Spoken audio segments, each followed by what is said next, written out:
जय श्री कृष्ण दोस्तों। एक 21 साल के बच्चा ने अपने टीचर से प्रश्न किया कि अगर भगवान होते हैं तो मुझे दिखाओ, तब मैं मानूंगा कि भगवान होते हैं। पूरे क्लास में सन्नाटा छा गया। सबको लगा कि उसको बहुत डांट पड़ेगी, पर टीचर ने मुस्कुराकर क्या उत्तर दिया, इसको हम सुनेंगे। और आपके साथ भी अगर ऐसा हुआ है, कई लोग प्रश्न पूछते हैं कि अगर भगवान है तो मुझे दिखाओ, भगवान है तो इतने लोग दुखी क्यों हैं, भगवान ने हमें क्यों बना दिया, इस माया के संसार में क्यों फंसा दिया। तो सबका उत्तर आज के इस वीडियो में मिलेगा। और वीडियो के लास्ट में मैं एक ऐसा कहानी सुनाऊंगा जिसे सुन के आपका सोच बदल जाएगा। तो बने रहना इस वीडियो में। और चैनल पे पहली बार आए हो तो सब्सक्राइब करके घंटी जरूर दबा लेना, क्योंकि यहाँ से आपको निश्चित लाभ होगा। दोस्तों, उस प्रोफेसर ने बोला कि मुझे ये बताओ कि अगर मैं प्रधानमंत्री से मिलना चाहूँ तो क्या मिल पाऊँगा। तो कहा बिल्कुल मिल सकते हैं, थोड़ा मुश्किल होगा। उन्होंने कहा कि अगर मैं प्रधानमंत्री को देखने का कहूँ तो क्या देख सकता हूँ। बच्चा ने कहा बिल्कुल देख सकते हैं टीवी पे। तो उस टीचर ने कहा कि मुझे प्रधानमंत्री बनना है, अगर मैं कहूँ कि मुझे प्रधानमंत्री बना दो तब मैं मानूंगा कि चुनाव लड़ा जाता है, तो क्या ये संभव है। तो उस बच्चे ने कहा कि कैसी बातें कर रहे हैं सर आप, पहले आप चुनाव लड़ेंगे तब तो प्रधानमंत्री बनेंगे ना, ये प्रोसेस है। तो टीचर ने कहा ठीक उसी प्रकार से भगवान कोई ऑब्जेक्ट नहीं कि ऑर्डर देते सामने आ जाए। भगवान को देखने का भी एक प्रोसेस है। जिस प्रकार हमारे आसपास वाईफाई का सिग्नल, रेडियो इत्यादि का सिग्नल जो रहता है वो हमें दिखाई नहीं देता। अब प्रश्न ये है कि भगवान ने हमें क्यों बनाया और भगवान को कैसे देखें, और भगवान के अंदर इतना दया करुणा है तो इतने लोग कष्ट पा रहे हैं तो फिर वो क्यों चुपचाप बैठे हैं। कि जिस प्रकार ये मोबाइल को आप हाथ में पकड़ के वीडियो देख रहे हैं तो मोबाइल को किसी ने बनाया है, तब तो मोबाइल है। ये रचना है तो इसका रचनाकार बनाने वाला कोई तो है। उसी प्रकार ये दिन समय पे, रात समय पे कोई अगर बीज से वृक्ष बनता है तो बीज में वो शक्ति कहाँ से आता है। जैसे कोई हम बल्ब जलाते हैं तो उसके लिए भी स्विच देने वाला कोई होना चाहिए। तो सूर्य चंद्र सब निकल रहा है, सब कुछ एकदम परफेक्ट ढंग से हो रहा है। बच्चा भी 9 महीना में ही आता है, एकदम बच्चा पैदा होते दूध पीना सीख जाता है। तो भगवान है ये अनुभव में आता है। अब इनको देखे कैसे, अगर वो हैं तो चुपचाप बैठे क्यों हैं, इतने लोग कष्ट पा रहे हैं। तो इस पे भी हम आते हैं। सबसे पहले ये समझिए कि अगर भगवान ने हमें इस संसार में भेजा तो क्यों भेज दिया, नकली संसार, नकली माया के संसार में क्यों भेजा। तो कोई बच्चा के लिए पिताजी मिट्टी का खिलौना लाते हैं पैसा खर्च करके, क्यों, क्योंकि वो मिट्टी का खिलौना ही चाहता, असली घोड़ा हाथी नहीं चाहता। तो हम भी भोग चाहते थे, हम भी अपने अभिमान के कारण पतन होते होते यहाँ तक आए। और इसमें भी अगर अभिमान करके उनको नहीं मानेंगे तो हम आगे जो कुत्ता बिल्ली बकरी है उस योनि में जाना पड़ेगा। तो उनको मानना ही पड़ेगा, आज माने या नरक भोग के आने के बाद माने। अब दूसरा प्रश्न ये है कि क्या उनसे मिलने के लिए कोई साधन भजन की आवश्यकता है, तो बिल्कुल नहीं। बच्चा मल मूत्र लेके माँ के पास जाता है, माँ का काम है साफ करना। हमें उनसे प्रेम करना है, उनसे बातें करना है, मूर्ति से, फोटो से, जैसे भी हो। धीरे धीरे वो अनुभव करा देंगे। अगर वो अनुभव नहीं कराते हैं तो फिर मत मानिए उनको। अगर उनका नाम जप करने से, गीता पढ़ने से, कीर्तन करने से वो नहीं आते अनुभव में तो उनको नहीं मानिए। लेकिन जलेबी कैसा लगता है ये सुन के पता नहीं चल सकता, खा के चलेगा। बड़े बड़े पढ़े लिखे संत सब कुछ छोड़ के चले जाते हैं कुटिया में, तो कुछ तो अनुभव हुआ होगा कि इतने दयालु हैं वो, तो क्यों बैठे हैं आराम से। इससे भी एक घटना मैं आपको बताता हूँ, फिर इस पे विस्तार करूँगा। एक नाई के दुकान में ना एक व्यक्ति बाल कटा रहा था। तो जो बाल काट रहा था उसने कहा कि मैं भगवान को नहीं मानता, इतने दयालु हैं, परम कृपालु हैं, तो आज कहाँ सोए बैठे हैं, सब लोग कष्ट पा रहे हैं, इतनी बीमारी संसार में फैल चुके हैं, तो वो कहाँ है। अब व्यक्ति ने कुछ भी नहीं बोला। वो बाल कटा के बाहर आया और बुलाया नाई को। तो नाई ने कहा क्या हो गया, कुछ गड़बड़ काट दिया क्या मैंने, लाओ ठीक करता हूँ। उसने कहा नहीं।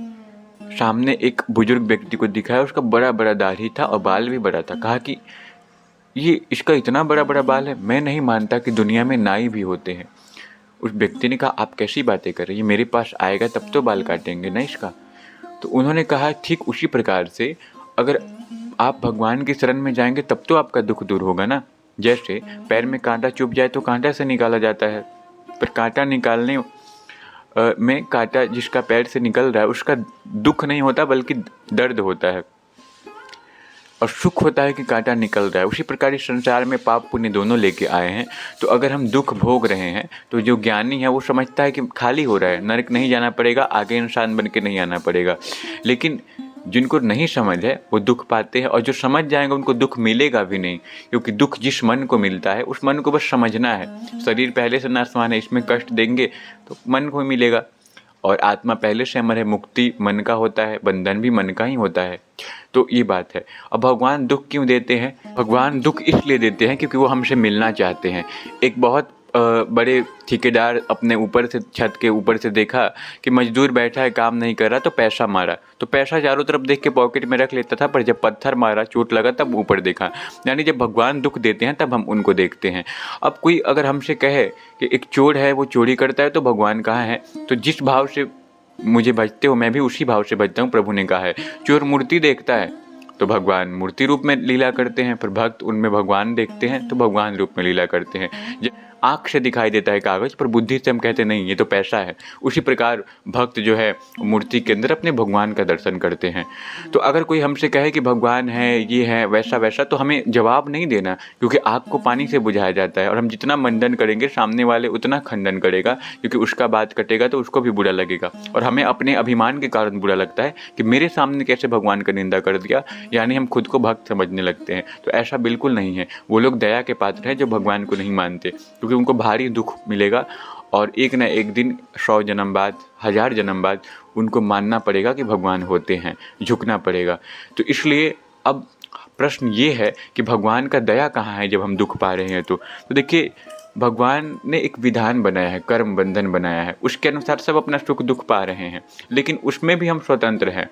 अगर हम सेवा करें, सबका मदद करें, तो हमारा दुख तत्काल कम हो सकता है। हम शास्त्र अनुसार चलें तो हमारा दुख तत्काल कम हो जाएगा, यहाँ तक कि पूरा नष्ट भी हो जाएगा।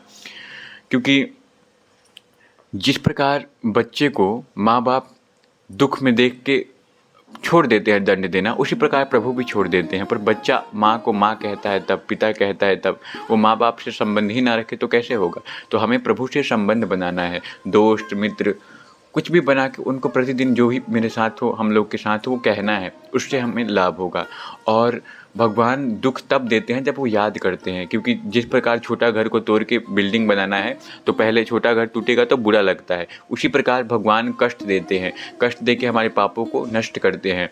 और नाली को साफ करते हैं तो दुर्गंध क्यों आता है? क्योंकि नाली के अंदर गंदगी दबा है, बाहर से दिखाई नहीं देता। तो हमारे अंदर बहुत पाप पुण्य है, वो सब लेके आए हैं और यहाँ खाली करना है। तो हम तो गीता पढ़ नहीं रहे, नाम जप कर नहीं रहे, तो प्रभु क्या करेंगे? मानसिक कष्ट देंगे, संसार में उधर उधर कष्ट देंगे। इसलिए उनको मानने से आधा कष्ट दूर हो जाता है। तो उनको मान लेना है कि वो है इस संसार में, क्या जाता है, बस मान लेना है कि हाँ है। रूप मत मानिए कि कौन भगवान है, पर कोई तो एक है, यही मान लीजिए, इससे आपका लाभ हो जाएगा।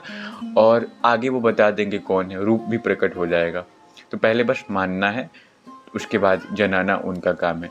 तो मुझे विश्वास है वीडियो आपको पसंद आया होगा। अगर इस चैनल पे पहली बार आए थे तो सब्सक्राइब कर लीजिएगा, और कमेंट में ज़रूर बताइएगा ये वीडियो आपको कैसा लगा। और किसी और विशेष विषय पे वीडियो चाहते हैं तो मुझे कमेंट करके बताइए। मिलते हैं फिर किसी नए वीडियो में, तब तक के लिए जय श्री कृष्ण।